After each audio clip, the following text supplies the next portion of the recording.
নমস্কাৰ বন্ধু বান্ধৱীসকল, আপোনালোকক স্বাগতম জনাইছোঁ মোৰ প্ৰথমটো ভিডিঅ'লৈ। আজি ট্ৰাই কৰিছিলোঁ ভাত পিঠা। ফাৰ্ষ্ট টাইম ট্ৰাই কৰিছোঁ। চাউলখিনি খুন্দি লৈ এনেদৰে অকণমান নিমখ, চেনি আৰু লগতে অলপমান ঘিউ দি পানী অলপকৈ পানী ঢালি ভালদৰে সানি লৈ আটাৰ দৰে ডো এটা বনাই ল'লোঁ। ডোটো বনাই এনেকৈ আঙুলিৰ দৰে এনেকৈ শ্বেপ দি ল'লোঁ। এটা পাত্ৰত চেনি অলপমান কেৰেমেলাইজ কৰি লৈছিলোঁ। চেনি নিদিলেও হ'ব, আপোনালোকে চেনিটো নিদিলেও পাছত গাখীৰতো দিব পাৰিব। মই কালাৰটো ধুনীয়া হ'বৰ কাৰণে কেৰেমেলাইজ কৰি লৈছিলোঁ। পানীটো সিজাব পাৰে, মই গাখীৰ দিছোঁ।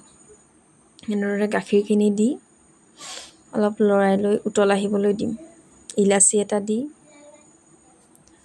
ঘিউ 1 চামুচ, ইলাচি এটা দি ভালদৰে উতলাই ল'লোঁ। উতলাই লৈ এয়া পিঠাখিনি দি দিছোঁ। লাহে লাহে দিব। পিঠাখিনি দি লৈ লাহে লাহে এনেদৰে লৰাই